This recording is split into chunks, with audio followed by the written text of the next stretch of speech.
Good afternoon, good morning, good evening. Welcome to a discussion that's part of a continuing project that we have launched with the Joint Learning Initiative, the Berkeley Center, and the World Faiths Development Dialogue to explore and try to understand the impact of the COVID pandemic on religious communities across the world in all of the many dimensions.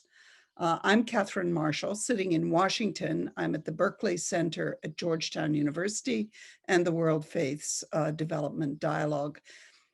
We are setting out today to explore through what we call the gender lens, the different aspects of the impact that the crisis is having and will have, particularly on women, but also more broadly, again, through a gender lens.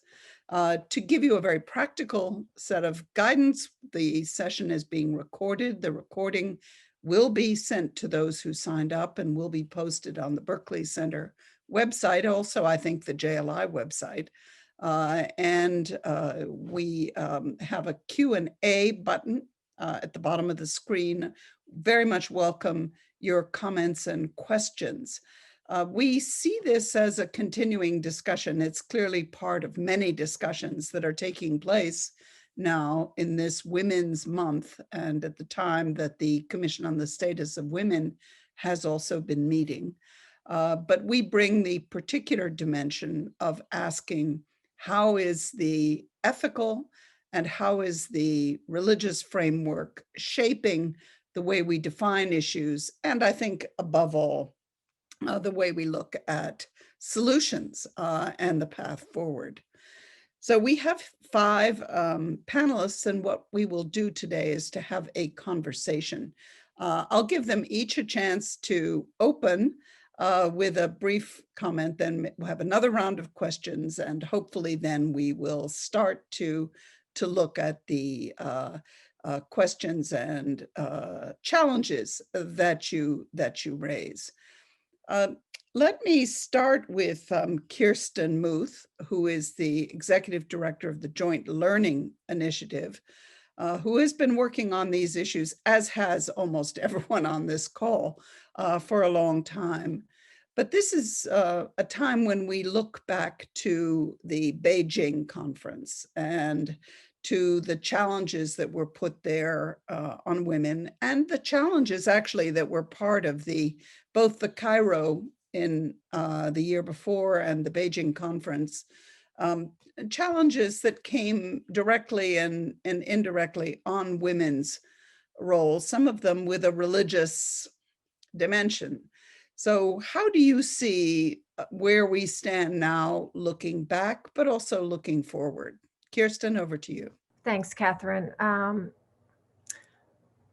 I'd start off by saying that when I first entered the field of working with gender, I started off gravitating or being pulled into the conversation on SGBV, or sexual and gender-based violence. And, which is I start off by saying that we tend to look at slices of the problem, particular slices. And when we look at SGBV, then we look at gender-based violence, then we look at the whole of the family and the whole of the community. So when you really back up to it, I think the really key importance of the religious aspect of this is the fact that religions look at, they speak to and they minister to families and communities. And I think what we've seen over the past, this past year is just really the incredible ability to adapt and to immediately respond and to redirect on just immediately in a way that I think other mechanisms couldn't. And in fact, shut down. We saw a reduction in safe shelters closing, lower access to healthcare for women. As all the health responses pivoted to COVID, there was a real reduction in care for women seeking reproductive health and all of those things. I think that, one of the things that from the JLI perspective, over the last 2 years, we've produced 2 key reports. One is by Dr. Nora Khalaf-Elledge, which is looking back to look forward. And that looks at what's happened since Beijing. It highlights, I want to highlight one aspect of that report, which is a focus on religious literacy. And having participated, having joined JLI at the same moment that COVID was unrolling, I've had to sort of have been water skiing with one foot on learning JLI and the other foot learning COVID. And it's been really, it's been really interesting because I think COVID has really shifted how we do our work. It's really kind of, in some ways, it's advanced the localization agenda, which I think is very good. But key in her report is a focus on faith literacy. And I think that faith literacy, and having sat in on a number of sort of high-level multilateral conversations, it's so glaringly apparent to me how genericized we are when we talk about religion. And the other point I want to make is how segregated it is. I continue to see sort of faith engagement conversations with faith actors. Why are not faith actors just part of the larger conversation? Why are we not in meetings with journalists, with public health people, with epidemiologists, with the anti-racism? Then there's a whole intersectional piece coming out of the UNCSW. My head has a lot of things swimming around in it right now. So one of the other key issues for me right now is the intersectionalism. We keep talking about COVID, but let's not forget that this past year was also a big, huge anti-racism movement coming up, and those things very strongly intersect. So I think sometimes for JLI, we're very much focused on that as well. The second report was, which actually was earlier than the first, was recommendations for a strategic research agenda. And the thing I want to highlight out of that one is that we have really not developed a good way to really research faith and gender. We really lack a validated scale. We do not have the kinds of tools. And so there's a need to develop better tools to really explain the causality and what's actually happening with faith and religion. And the final comment I'll make to that is that because of those above 2 previous things that I mentioned, there's a real lack of understanding and a real lack of an ability to continually ask the right questions, the contextual questions, the need to really dig into the grassroots. And I'll close by saying, and I could go on and on. I wrote so many ideas down before I came to this meeting. But when we talk about gender violence, we tend to look for designing solutions. This problem has been around since the beginning of mankind. And I'm not sure that it's not going to have any one particular solution. And when we come back later, I want to talk about some specific faith facets that I think sometimes get left out of the GBV conversations and in COVID, because COVID in effect didn't change gender dynamics. It just amplified them, as all crises are not gender neutral. But I just lost my thought. Well, why don't we come back? I have a lot of thoughts, Catherine, on this. Because you've put a lot of issues on the table. I think this question of the segregation is one of our main concerns. And clearly the local versus global is playing out in spades. And then this question of how you link all the different elements and how we ask better questions. And with that, I will turn to my colleague, Sarah Thompson, who's working particularly with a focus now on Bangladesh and doing a lot of work on gender-based violence. And I think trying to ask those questions of what is it that's causing the increase? And of course, what do we know and what do we not know? So Sarah, I guess one of the questions is, how do you see the religious communities involved in this, in the Bangladesh setting or beyond, if you wish? Thank you, Catherine. Like she mentioned, I'm the project manager for Bangladesh at WFDD. And I'm working with Catherine on a project focusing on development and social cohesion in Bangladesh through a faith lens. And we're currently researching the gendered effects of COVID-19 in Bangladesh with our team in Dhaka at BRAC University. And we're specifically looking at the rise of domestic violence, rape, and early marriage. And these, of course, have been problems that have been around, as Kirsten said, since the beginning of mankind, and they've been a persistent problem in Bangladesh, and they've only been exacerbated through the pandemic, as crises usually tend to do. And we know this because our university, a faction of it, has documented that there's been almost 70% rise in reported incidences of GBV in last spring as compared to 2019. And then there was lots of reports made their way to the media about an uptick in gang rapes in early fall 2020 that drove many Bangladeshi women to the streets to protest and demand change. And while Bangladesh is a Muslim majority country, we're looking at ways in which all major faith actors there can be engaged to speak out against various forms of GBV. But specifically to answer Catherine's question, currently a lot of the data on GBV lacks a significant faith lens. And often many strategies rarely offer actionable ways in which faith leaders and faith communities can act. And they're very well trusted and well respected in communities worldwide, especially in Bangladesh, and they hold a lot of influence. So it's important to engage them, especially when it comes to government officials, secular NGOs, large development organizations, to reach out to these faith actors and forge partnerships to combat violence against women, specifically child marriage, rape. And they can do that through speaking out in sermons, through scripture, and then condemning these violent acts publicly. But it's also really important to highlight that the faith leaders and religion throughout time have either knowingly or unknowingly perpetuated this gender inequality and these forms of violence through silence on the matter, through scripture, officiating child marriages, even though they're technically illegal in Bangladesh under the age of 18, and also, recognizing domestic violence as a private family matter. So recognizing that these things exist and trying to uncover the underlying patriarchal motivations that exist within all major world faiths is a really important step in working together to create really positive and concrete solutions to engage these faith actors to combat GBV and be allies of women. I think you've put very, very clearly and with some granular texture, the complexity of the positive side of the levels of trust and the essential links to people's ethical beliefs, but also some of the legacies, let's put it this way, of the past. Sophia Farian is in the education world, very specifically. She's a master's student in the School of Foreign Service at Georgetown.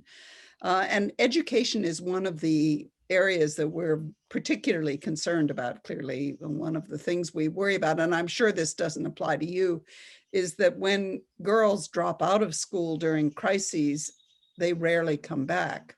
But I think it would be interesting, how do you see the conversations happening in your cohort in Georgetown? What is the COVID impact, and what might be the things you talk about openly, but also the things that you worry about yourself?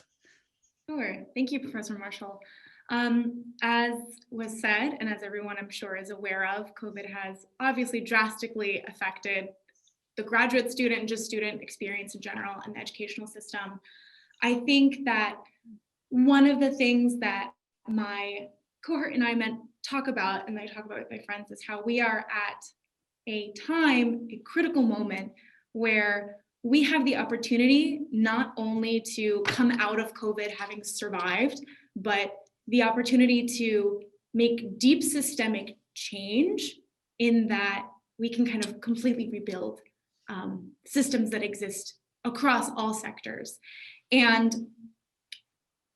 so that's one thing. I think that everybody is very downtrodden in the sense that grad school is as hard already as it is. Imagine it in a global pandemic without the support system of your peers in person. But there is a sense of solidarity in there's a universal, there's something connecting the classes of 2020 to 2022. We have a deeply rooted sense of empathy for us as future leaders coming into this world, coming into the tables and rooms where we will be the agents of positive change on all the issues that have been spoken about by Tristan and Sarah, and will be spoken about by later in this talk. So that is something we've mentioned, but in terms of my personal experience and so I'm also co-president of the Georgetown Women in International Affairs group, and a conversation that my peers and I have, the members in this group have, is a lot about what are we graduating with or without? You know, we are trained across the world. There are programs that focus on international relations and on any of the international topics. And we want to be prepared. We came to these programs to gain these tools to walk into a room and not just be, from the female perspective, from the women's perspective in particular, not just be a seat at the table, but actually have our hands in the pie of making this change. And there's Zoom discussions are not the same as in-person discussions. Having the space of a classroom, and I know I'm speaking from a very graduate school perspective, but having the space in a classroom to practice and make mistakes, to practice conflict resolution, to practice peace-building negotiations with the support of our professors and our peers in a natural conversation. It's difficult to do when the person you're trying to just like talk to has been muted for the past 30 seconds and you missed their first point, you know? And so these skills that we're supposed to be coming out with, they are different, a very different platform. And I think that in terms of the spaces we'll be moving into as change makers, there needs to be an understanding and there needs to be a turning to our talented young women, girl leaders who want to be educated, who want to make change, who want to do things for their community, coming in with skills that are completely different. So this just circles back to the idea that we're at this critical turning point where we have the momentum and, you know, the anxiety and energy to rebuild systems across all sectors. Thank you. Well, let me turn now to Johan Bergman. Johan is also a master's student in a somewhat different program, the Global Human Development Program. No, you're in MSFS too. Sorry, I made a mistake. But he was in my class on ethics and development recently, which led me to explore with him what kinds of conversations he's part of. It's the same question that I asked Sophia, but particularly colored by the Me Too movement, and in too much of the development world by concerns about harassment. We're not talking here about violence, but about harassment, demeaning behavior. But sitting in this discussion about gender lens, we know that men have a fairly large part in this. And maybe you can help us to put, what are the questions that you have in your mind about how to address this in a more human, in a more ethical, in a more compassionate way? Thank you, Catherine. Yeah, I'm very honored to be here with you all. And I wanted to start by sharing something that I learned from my mother, who was a feminist activist in Sweden. And it might be silly in a secular society like Sweden, but one of the main things that she did that really has stuck with me was to exit the Swedish church.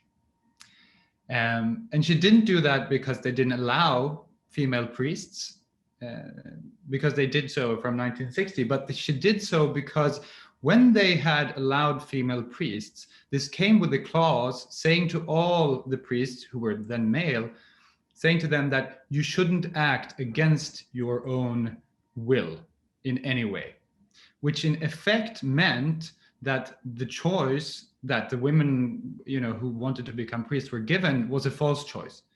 because the choice was still sitting with the men to decide if they were going to have the ability to get work as priests.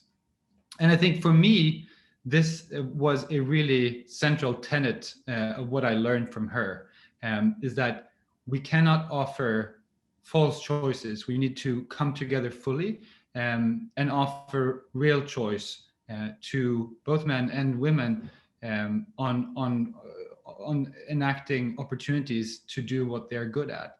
And I think, for her, that was being part of both a barbershop group where they were very feminine and a rock band. And it was being, a hardworking teacher and staying home with me for 2 years as a stay-at-home mom. So it was really about that choice.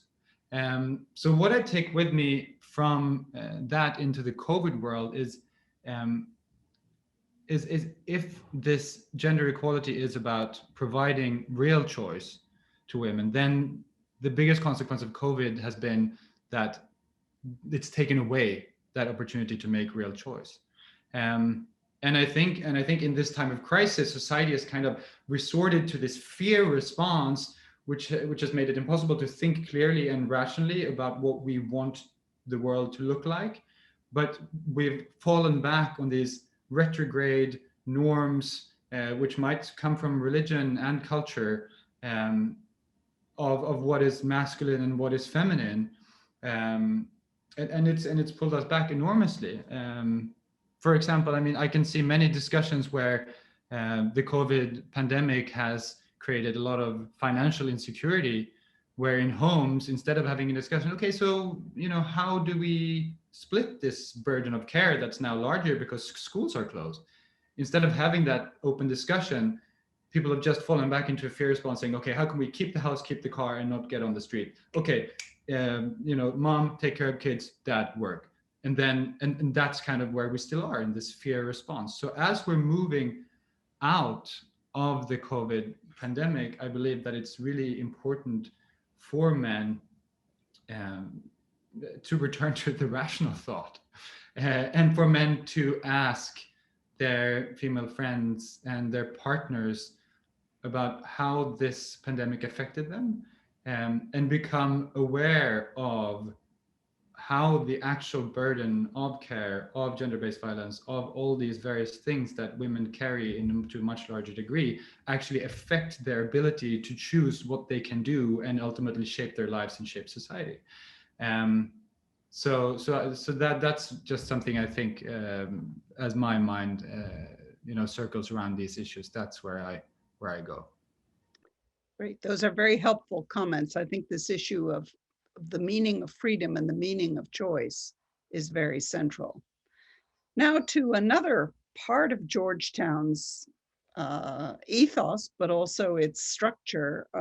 Reverend Ebony Greason is the Protestant chaplain at Georgetown. And I think we would like to hear from you a bit how you see in the ministry. Actually, one of the interesting broad questions that's been raised by the COVID crisis is, should not clerics and religious leaders be seen as essential personnel in the new categorization, which is part of the debate?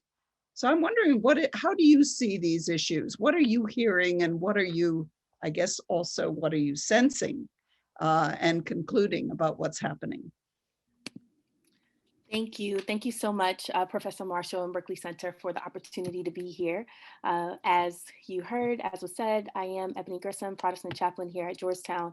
Our website describes, on our website, we describe ourselves as a forward-looking, diverse community devoted to social justice, restless inquiry, and respect for each person's individual needs and talents.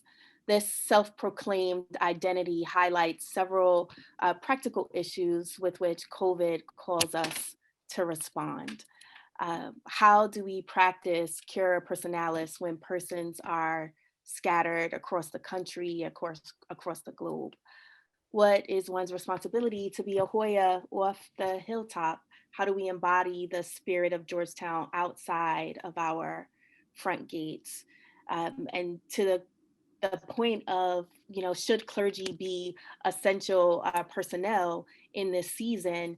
If our people are scattered, then part of the call, I think many of us feel, is to be where our people are. If we can do it in person safely, that would be great. But of course, for most of this time, we've been virtual. COVID exposes or is exposing latent disparities for both students and employees. When we're on campus, we have access to the same resources, but that may change when we return to our prospective homes, particularly for those who make their homes in the margins of society. Hoyas manage myriad challenges, some of which we've already heard, and sometimes we suffer in silence on the hilltop, but it's harder to hide when we have Zoom classes and meetings, many of which require us to have require or strongly encourage having cameras on. So as we heard earlier about intersections, we see this sort of convergence, the intersection of race, socioeconomic class, and health disparities. The university has been doing a good job of trying to provide reliable internet access for people who need them, but we still then struggle with food insecurity and housing stability, especially for students who are away and we're not able to be back on campus. So all this makes me wonder, even when we have our cameras on in a Zoom environment, do we see each other? Do we see the one who we consider or receive as the other? As far as campus ministry is concerned, we try to embody and project meaning, purpose, and belonging. So I am thinking about and asking myself, how do we balance our desire and responsibility to form students spiritually while they are away, potentially engaged in other faith communities or their home churches? How does in loco parentis shift when students return to their parents or other guardians? And what other obstacles maybe impede formation? Certainly we're hearing a lot about engagement or lack of engagement with Zoom fatigue. How long are we willing to worship in the Zoom rectangle? And how do we accompany one another when we're distant, when we're physically distant from each other? With regard to broader religious responses, I've been heartened by the innovation and initiative that many faith communities are displaying in this extended COVID tide, which shows us that despite the church's characteristic inertia, we can change when we must. We are able to pivot. So I would love to think about these things and all the things that my colleagues here have discussed, and I'll save sort of other comments for elaboration for our conversation. Great. Thank you. Well, all of you have put a whole host of important questions, and I'm going to start on the second round with Kirsten. I think you put a whole range of questions, but let me ask you to zero in a little bit in thinking about what you would like to see. The question that both of us in our professional lives center on, I think there are two. One is to break down some of the segregation that separates both, I think, sectors, sections, we could call them if we want to be intersectional, but also keeping our eye on what may be the most central principle of Catholic social teaching, which is a preferential option for the poor, that Reverend Evany has been referring to, the people on the margins. Do you have any particular thoughts on, as we build back fairer, as we build back greener and better, any pointers on where we should go? Mute. I'm getting actually worse at forgetting to unmute myself. It's getting worse as the months go on. Couple of thoughts about that. One of the things, I mean, when I'm going to sort of talk at sort of this level and this level, things that can happen at both.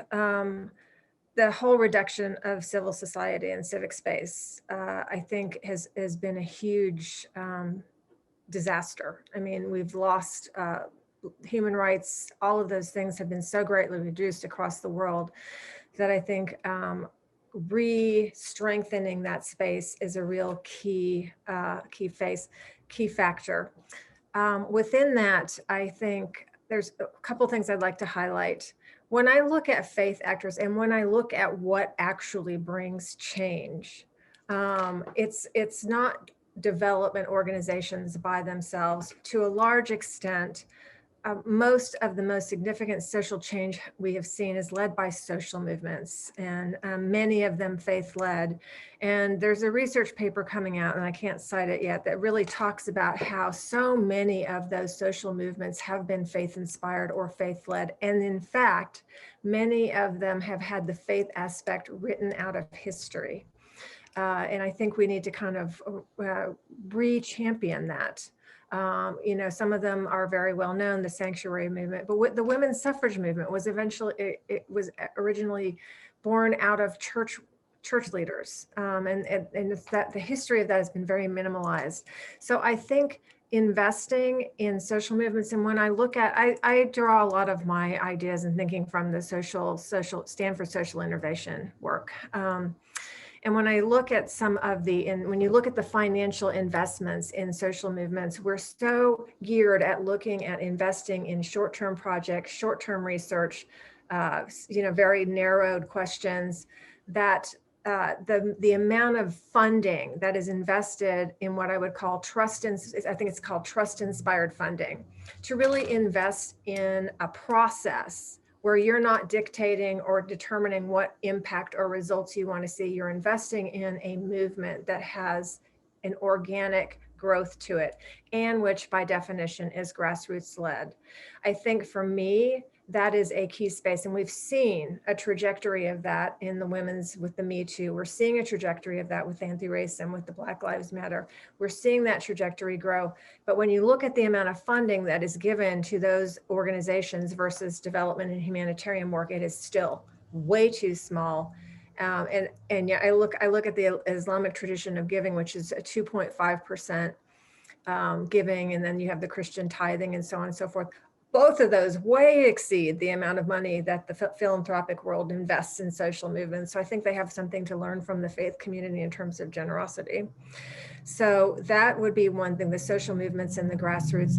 The other thing I would mention is kind of rethinking how we value caregiving, how we, this marginalization of life-sustaining work, teaching, caring, how we could possibly build an economic infrastructure around that is more than this kind of low-paid volunteer work.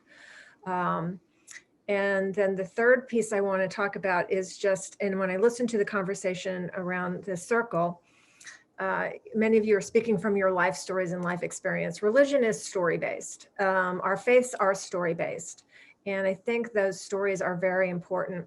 And when I look at how gender work is, you know, there's the survivors and the perpetrators.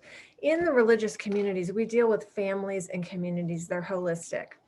And so creating safe spaces, I was a part of something called the We Will Speak Out movement some years ago, and they commissioned a study with Harvard to look at what was happening in terms of having religious leaders in the Boston area. This was interfaith. And what they found is that it's not that they weren't aware of the issue, they didn't know how to talk about it. They were ill-equipped to talk about it. They were afraid to talk about it for fear of fracturing their communities and their congregations. And I think we need to sometimes revisit the concepts in our faith that talk about restoration and redemption. We can't just, I know when I had a program funded by a certain UN agency and I talked about working with perpetrators, it would just created a hue and a cry. They're just bad.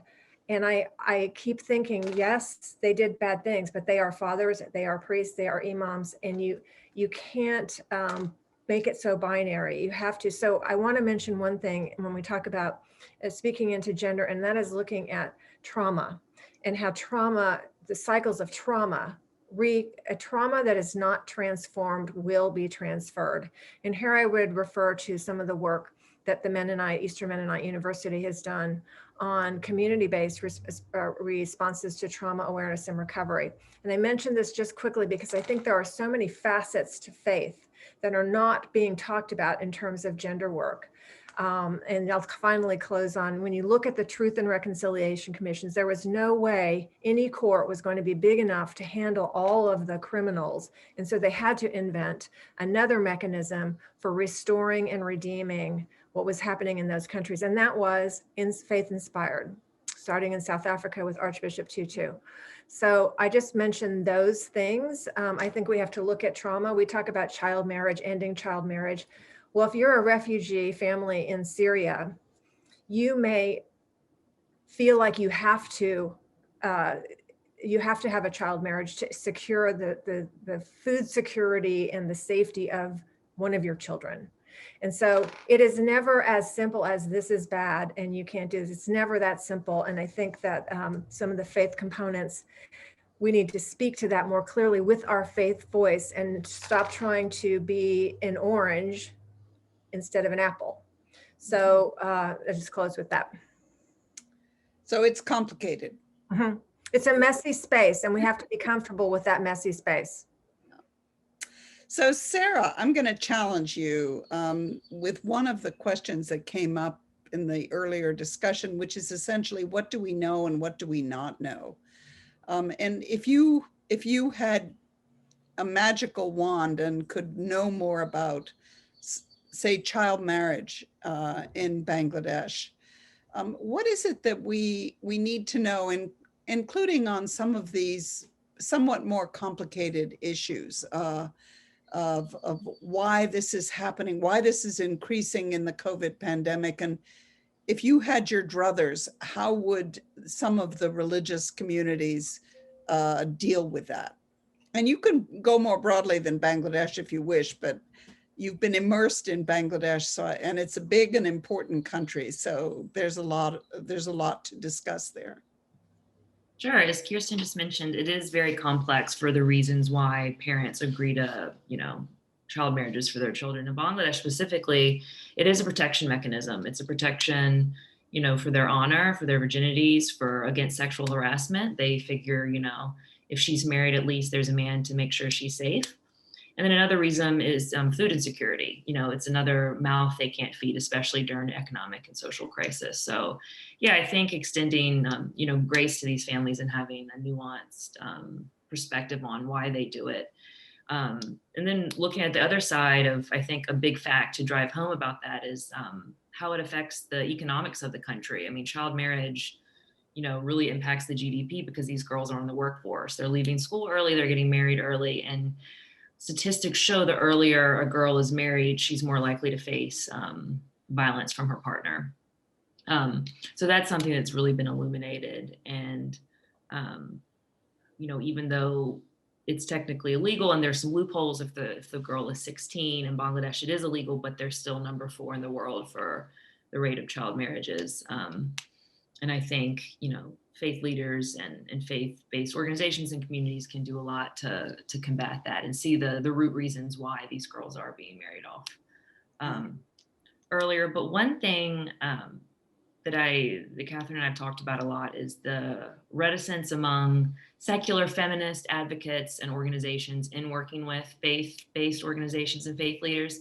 And also on the flip side, some faith leaders are hesitant and distrustful with working with secular organizations. There's a fear of it being Western feminism, imperialism, and then, the feminist activists and some of the secular NGOs see that, some religious leaders and organizations are backwards. They don't understand. There have been plenty of times for them to help and speak out and be allies of women, but they haven't.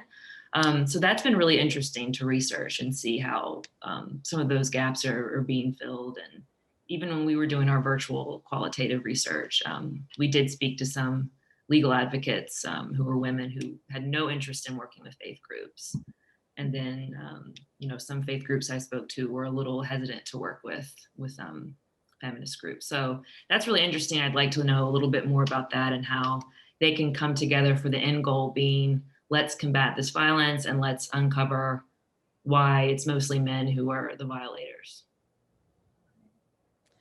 Good questions and good comments. This question, it is something that is particularly apparent in the relationships between religious and non-religious organizations, is the unease at dealing with a lot of gender issues. And it is partly the diversity within religious communities, but also the perceptions that people have of the other. Sophia, you focused quite a bit on leadership, which I think is an important question. I think it's a little hard to pin down sometimes what to do about it. But I'm interested, sort of echoing your comments earlier, how would you see some of the Georgetown programs, the academic programs, change? And then maybe later Reverend Ebony can help us with some of the divisions and the people at the margin. But if you look at it mainly from the academic perspective, what is missing that the COVID crisis has highlighted, perhaps, is the way to put it? Sure, thank you. The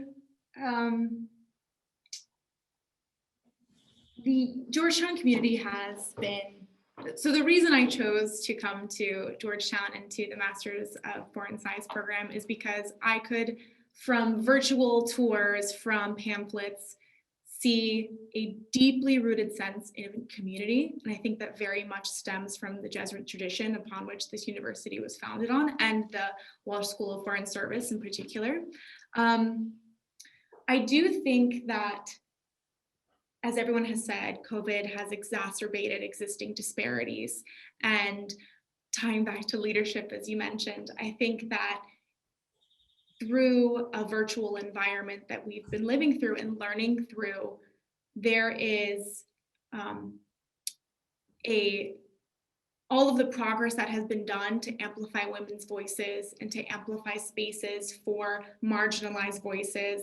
And it has been difficult. I mean, a lot of, when you're on Zoom, you can't read body language. It's easier to be talked over. And this is something actually that my group, the GWIA group, Georgetown Women in International Affairs, we talk about this a lot, about how do you deal with being in a breakout room with someone, and then when you're in plenary, your male colleague takes your idea without crediting you.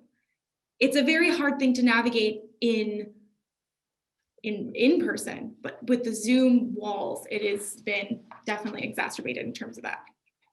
But another thing that I think Georgetown, and at least my peers, have really been highlighted by COVID is the need for intersectionality, which has been mentioned a number of times by my fellow speakers today. The need for intersectionality and the need for gender mainstreaming, in the sense that when we discuss any issue, gender is a component that affects it. And gender is not synonymous with women. That's something that I think needs to definitely get modified in every society. Gender is men, gender is women, gender is the entire gender spectrum and every kind of intersectional identity that comes into it. Because when you say you're a woman, that's thousands of different iterations of what layers onto that. So what has been brought up a lot is we've had, for the MSFS program in particular, there was an audit of all the syllabi of our programs to see how many male authors versus female authors, how many people of color, women of color, men of color are the authors on the syllabus. How often do you speak about diversity, equity, and inclusion? How do you include gender mainstreaming in every policy memo or in just every issue? And that is something that at least I know I have sought in my classes, and there's a desire for that. So I think that the intersectionality moving forward, equipping not just female leaders, but also our allies across the entire spectrum to go into these spaces that will make global change and have that critical idea of nothing is black and white. I'm not seeing any questions yet, but don't hesitate. And also, let's be very clear, this is a continuing conversation that, as you see, all of us are quite passionate about. Let me turn to Johan again, and let's try to think constructively about the future. I think what Sophia is talking about in these questions of bringing together these different threads that are really the essence of the challenge that we're facing of diversity and inclusion. I mean, that's part of it. And one way to look at it is, what are we learning from this extraordinary shared experience of the COVID pandemic? But of course, a lot of it has been there for a long time. It's just more visible. As someone said, revelation is removing the veil from something that was there. Now, one of the questions I guess I could put to you, apart from if you had the route to more comfortable or maybe more fulfilling, maybe we don't want to be comfortable, but we do want to be constructive. Looking at some of these ethical issues that border on the religious, what ideas do you have? What might you do to take us forward? Thank you so much, Professor. So I think some of these themes that have been brought up during this last round are crucially important to this question. I think the idea of civil society and culture, critically important. I think the idea of engaging the perpetrators, and I don't mean perpetrators in the sense that you have to be a perpetrator of rape, but you are in some sense as a man a perpetrator of upholding the gender inequality situation, whether you want it or not. And then also adding to that cultural civil society side, adding the religious side, because both religion and culture come with incredibly heavy norms that they place on women and men with different lenses. I was listening this morning to a podcast where Barack Obama is talking to Bruce Springsteen. They talked about, it's called Renegades. They talked about how the culture in the US specifically forms how men should be, and how difficult it can be to not conform with that idea of being domineering, excelling in sports, and want to fight, want to make money, and do all these things. And I very much recognize that also in Sweden, although we're the third most equal country, there's still a lot of that challenge that's there, but we have to some extent achieved progress because leaders and civil society have kept the discussion about gender, about equality in the public space for over 100 years.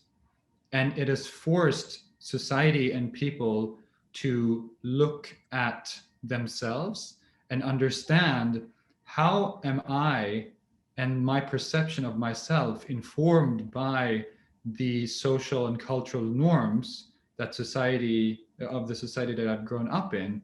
And in turn, what are the stories that I tell myself about what I should be like based on those norms? And in Sweden, that's a very equal country. That's still a problem. Then I also lived in Pakistan for a while. It's, funnily, I looked it up today. It's the third least gender equal country. And there, this movement is getting started, but there is, as opposed to Sweden, a very, very pronounced religious normative lens or framework on top of that too. That just, in the Aurat March, which they had on International Women's Day, there were, I think, 2 petitions, legal petitions to the state court of banning this because it's an anti-Islamic movement. And so we're at very different stages of the journey, but I think the challenge remains for us as men in particular, who are upholding this willingly or not, to challenge ourselves to understand what the norms that we live in have made us do and continue to make us do, which may or may not be you know, out of will to not lift women up. We might want to help create gender equality, but you know, subconsciously we work against it. So really having a reckoning with our own norms. And I think in the context of an educational curriculum, I think the course like the one that you had just now, Professor Marshall, in ethics, courses in leadership that we have taken really force you, if you're serious about them, to look at your norms, to look at your story. And I think those types of courses should be prolonged at a lower intensity, ungraded, so that they run alongside any other topics, just going back to Sophia's point about intersectionality, so that there is a continuous engagement with these questions parallel to other topics as well. Great. Well, unfortunately, we're coming closer to the end and the questions are pouring in, but I do want to go back to Reverend Ebony. I was very moved by your comments about the dilemmas that we face in terms of unequal opportunities within this Georgetown University community, which is in many ways a very privileged community. And I think also you're very conscious of the difficulties that people are alluding to and that is coming up in some of the questions about how to have conversations where there seem to be third rails, that people seem to be so uncomfortable. That's obviously a much larger issue in the society, but I'm bringing it back to the topics that we're talking about today. What might you offer as advice on how we do better in thinking and dealing with these issues? Thank you. That's this. I feel that's the spirit running, because I was actually thinking of something along those lines after listening to my colleagues. Part of, I think, what's getting at the heart of the third rail, certainly with regard to the church, and big church, Church Big C, Church Universal, and faith communities, but certainly speaking as a Christian, part of our difficulty is because, generally speaking, the church has been complicit in marginalizing women, including, silencing women and people of color, especially in the United, certainly speaking from a context in the United States. The church, I think, is still wrestling with how to make this right, how we repair the breach, whether to repair, is this actually a breach or is it a right read of scripture? So we, wrestle with questions of interpretation. I think the church certainly has a role to play in repair.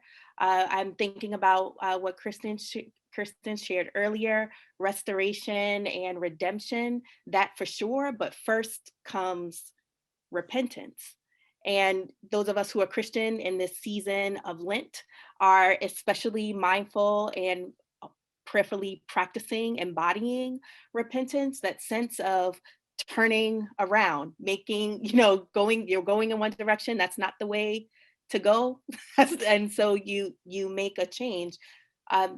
How ideally the church would model that for our culture, and that would, extend all across into government, into NGOs, into schools and other settings.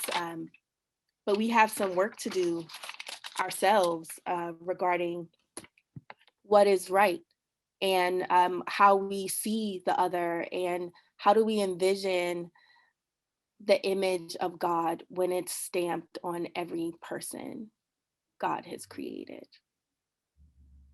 Well, that is this vital sense of human rights, but also human dignity. The idea in the development field of equity, And how does that translate into reality? Well, we're coming close. We have 5 minutes only, and we have to end on time. I'm going to put one of the 5 questions and see who volunteers to answer it. So everybody get ready as I read it. And then the sort of very quick final comment on what we should do next from each of you. So this is the question from Rachel Fiedler. There are a lot of very rich questions that we need to think about and follow up on, and we will do that. But here's her question. She's interested in the deep limitation that faith-based institutions have in offering evidence-based contributions to gender-based reduction at national levels. I guess she means violence. How do we employ relevant approaches that make sense to government agencies that will make our contribution be included in the overall government progress in dealing with gender-based violence, I presume, especially quantitatively? I think that if I can, I think what I'm reading in that question is that all of a sudden, you know, an issue that was always thought of as somebody else's problem, which was gender-based violence. The reports have shown that it's every society, every income level, every religious community, et cetera. And there's a lot of pretty startling data. That to me, the most moving is that I think half of people who've suffered have never mentioned it to a living soul. So does anyone have a sort of quick answer as to how we communicate this better and therefore engage the religious communities more actively? Kirsten, I see you moving your lips. Mute. Okay. I wanted to make sure that I unmuted before I spoke this time. Yeah, I think, you know, it kind of comes back to a point I raised earlier. We do not have good standards for measuring faith, religion, and gender right now, and faith and gender. And just from the perspective of our organization, we have a proposal to develop just that, a scale that would be used to validate religion and gender, to look at the kinds of things so that we could do comparative studies, which we're really not able to do right now, which means that most of the evidence is very short-term and organizationally specific. So, but I think even more importantly is how we engage with that evidence. You know, I hear a lot, we need more evidence, we need more evidence. There is a lot of evidence. And the question is, who is the evidence for? Who's it benefiting, and who's using it? And from the perspective of JLI, one of the things that we want to do is diversify that evidence, ask questions that change what the evidence questions that are being asked are, which plays into our focus on racial injustice, because we think a lot of the evidence has been to benefit certain organizations, to feed into Northern donor engagements and so on and so forth. And it tends to oversimplify the faith response. So I think we need much more evidence from the grassroots, from practice-based knowledge. And we need to be much more aggressive about creating spaces to debate that evidence, because it's easier to have a debate and to disagree around things when you're talking about something neutral like an evidence report. So I think evidence is a tool. So that would be one of the questions that I would say, but there is a lot of evidence. It's just what questions are we asking, and to whose benefit, and who's engaging with it. Good. Evidence is an issue. So let's go. Sarah, do you have a last word? Mute. On that particular topic, I don't, but I'll pass it on to one of my.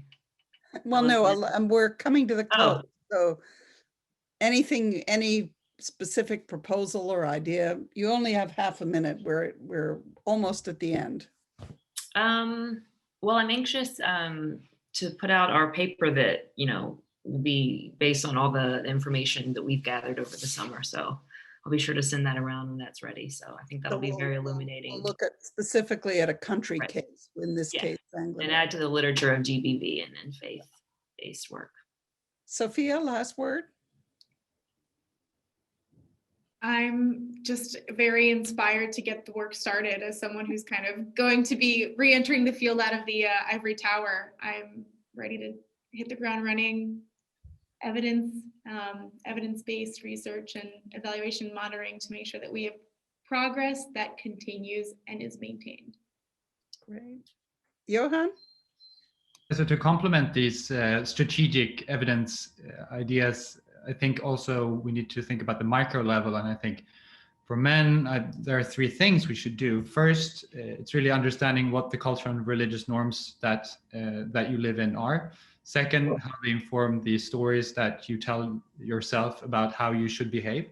And third, use a lot of the ideas and values that faith can bring us, such as empathy and care and kindness, to talk to our female colleagues, to talk to our spouses and our partners, to understand how their situation is affected by how we behave. And then based on that evidence, again, we can start change on the micro level as well, to work both top down and bottom up. Reverend Ebony, any last word? What should we do? Acknowledge, apologize, and repair. That's a big challenge and an excellent one. I'm afraid that we've come to the end of our hour, but I think that my sense is that we've really begun a conversation that we need to continue about how do we benefit from some of the lessons of the COVID crisis, to put it in very specific terms, whether it is, for example, something we haven't mentioned, that there are higher mortality rates among men than among women. How do we deal with some of the challenges to education? How do we break down some of these barriers between sectors? Somebody mentioned age in a question, ageism.